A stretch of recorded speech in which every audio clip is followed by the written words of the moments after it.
हाय, hello, नमस्कार मैत्रिणींनो. श्री स्वामी समर्थ. तुम्हाला सगळे सुख देवो. आज आपण लग्नानंतर होईलच प्रेम या मालिकेत बघणार आहोत की जीवा आणि नंदिनी घरी आलेले आहे. जीवा, पार्थ आणि काव्या नंदिनी गावाभेट घेतात. जीवा पार्थला म्हणतो, अरे पण तू वरून कसा आला? पार्थ म्हणतो, काय सांगू बाबा, काव्या मॅडम म्हणाल्या मी रूममध्ये येणार नाही. म्हटलं आज संक्रांत आहे, आपण स्वतःच त्यांच्या रूममध्ये जावं. जीवा आणि नंदिनी म्हणते, अरे वा काव्या, काय कधी आला रिझल्ट? काव्या म्हणते, हा रिझल्ट ह्याच्यामुळे आला आणि बोक्याला दाखवते. काव्या म्हणते, हा देशमुखांचा बोका बोलायचा नाही ना माझ्याशी, म्हणून मी ह्या बोक्याशी बोलायचे, ह्याच्याशी सगळं शेअर करायचे आणि मग कोणीतरी जलीस व्हायचं. आणि चौघं हसतात. मग तिथे मालिनी येते. नंदिनी म्हणते, बरं बरं, एक मिनटं, तिळगुळ घ्या, गोड गोड बोला. पार्थ म्हणतो, तुमचं नातंही ह्या लाडवासारखं राहो, एकमेकांना घट्ट चिकटलेलं. मालिनी हे सर्व पाहून खूप खुश होते. मालिनी म्हणते, हे तुम्ही सर्व एकत्र किती छान. जीवा आणि पार्थ म्हणतात, काय गोड दिसतात माझ्या सुना. मालिनी म्हणते, अरे गधड्यांनो. पार्थ आणि जीवा म्हणतात, आणि आम्ही. मालिनी म्हणते, तुम्ही गोड दिसतात. मालिनी म्हणते, खरंच किती छान दिसता एकत्र, माझीच नजर लागायला नको तुम्हाला. मालिनी म्हणते, अरे तुम्ही असे काय आले एकत्र? खरंच सांगू का, एकदा स्वप्न असल्यासारखं वाटतं. नंदिनी म्हणते, स्वप्नासारखंच वाटणारच ना, कारण स्वप्नच आहे हे. पार्थ म्हणतो, नको बघू आई असे स्वप्न, ची कधीच खरी होणार नाही. मालिनी म्हणते, नाही नाही, तुम्ही आणि सगळे गायब होतात आणि मालिनी झोपेतून जागी होते. मालिनी मनात बोलते, चांगले दिवस, चांगल्या शक्यता कायम स्वप्नातच का असतात? हे स्वप्न होतं माझं. यंदा माझी चारही मुलं सुखाने संक्रांत साजरी करत असती, पण त्या आता तर त्यांच्या सुखावरच संक्रांत आली आहे.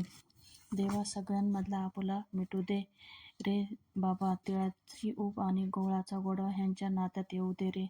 दुसऱ्या सीनमध्ये दाखवतात की जीवा पुन्हा ब्लॉग बनवत असतो. जीवा म्हणतो, हॅलो नमस्कार ऑनलाईन मंडळी सगळ्यांना, तुम्हा सगळ्यांना मकर संक्रांतीच्या खूप खूप शुभेच्छा. तुम्ही माझ्या ब्लॉगला जो भरभरून प्रतिसाद देताय, लाईक करताय, शेअर करताय, कमेंट करताय, त्यासाठी खूप खूप धन्यवाद. आणि मैत्रिणींनो, हॅशटॅग नंदिनी येणार ट्रेंडिंग आहे.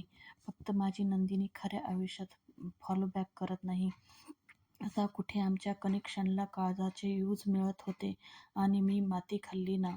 माती नाही, भर थंडीत भरभरून आईस्क्रीम खाल्ली हो. तेव्हापासून मला तिच्या नजरेसमोरही धरत नाही.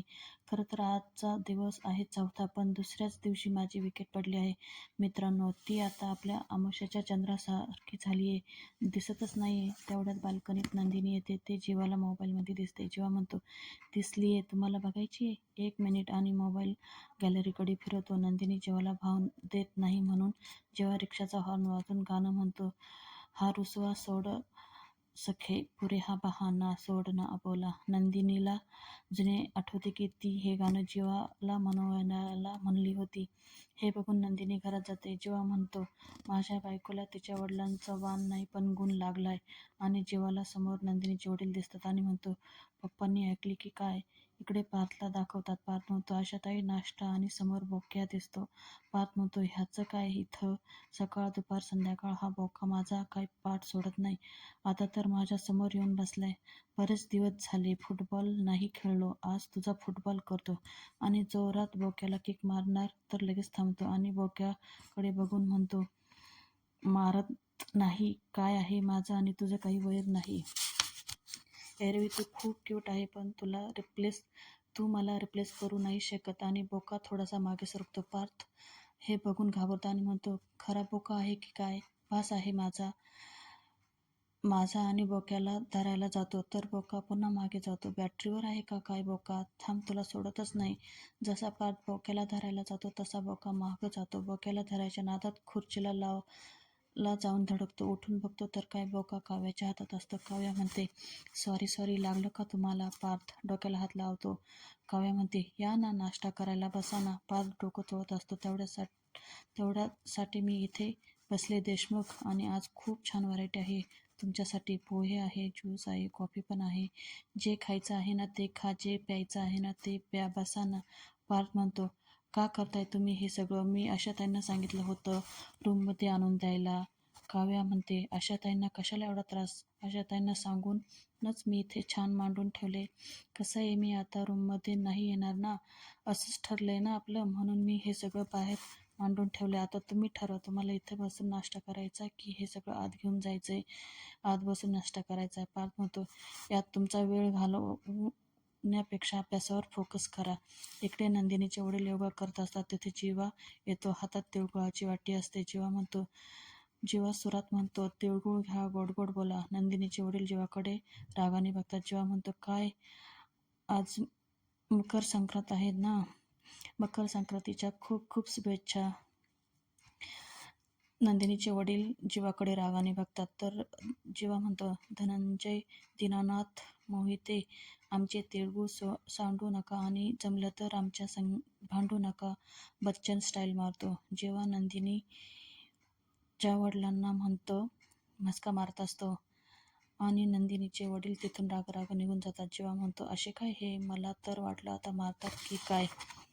इकडे पार्थ आणि काव्या दाखवतात. काव्या पुस्तक घेऊन येते आणि पार्थला म्हणते, विचारा ना, कोणत्याही प्रश्नाचं उत्तर विचारा ना, अगदी पेज नंबर सहित सांगते, विचारा ना, आजमावून तर बघा. देशमुख. पार्थ म्हणतो, एकदा आजमावलंय तेवढं इनफ आहे, आता अजून आजमायची इच्छा नाही आणि हे असले उद्योग करण्यात वेळ घालू नका. मी आता अशा मनस्थितीत नाही की तुम्हाला बरं वाटावं म्हणून काहीतरी करेल, कारण तुम्हाला बरं वाटावे म्हणून काहीतरी करणारा पार्थ मी केव्हाच मारून टाकला. आता मला कशाचाच फरक पडत नाही. काव्या म्हणते, कशानेच नाही. पार्थ म्हणतो, कशानेच नाही. काव्या म्हणते, मग मला रडताना बघून तुम्ही इमोशनल का झालते? देशमुख आणि पार्थ तिथून निघून जात असतो तर काव्या म्हणते, वाटलं होतं आज संक्रांत आहे, ह्या काटेरी हलव्याचे काटे गोड होतील, पण मला काही लागलं तरी तुला काही फरक पडणार नाही का? बोक्यासंग काहीच फरक पडणार नाही. बोक्याशी बोलत ते पार्थ काव्याकडे बघत असतो. इकडे नंदिनी मोबाईलमध्ये हलव्याच्या दागिन्यांचे फोटो बघत असते आणि नंदिनीला आठवते. काव्या, मालिनी, नंदिनी बसलेले असतात आणि हलव्याच्या दागिन्यांबद्दल बोलत असतात. मालिनी त्यांना हलव्याच्या दागिन्यांचे फोटो दाखवत असते. काव्या म्हणते, संक्रांतीला वेळ आहे ना? मालिनी म्हणते, अगं काव्या, काही गोष्टी उशिरा व्हायच्या आतच कराव्या लागतात. काव्या म्हणते, म्हणजे? मालिनी म्हणते, हे जे दागिने आहे ना, हे खूप फेमस आहे, ते असे हातोहात विकले जातात. म्हणजे माझी मैत्रीण आहे भक्ती, म्हणून तीच करते हे दागिने. आपण जर लवकर ठरवलं तर मी तिला हे लगेच सांगून टाकेल. नंदिनी म्हणते, आई मी काय म्हणते, तुम्ही फोटोज पाठवून ठेवा मला, म्हणजे कसं मी जीवांना आणि काव्या पार्थना दाखवेल, त्यांना आवडेल. तर मालिनी, हो हो, त्यांना दाखवून घ्या आणि त्यांना चूज करू दे, कारण लग्नानंतरची तुमची पहिलीच संक्रांत आहे आणि तेच तुम्हाला बघणार.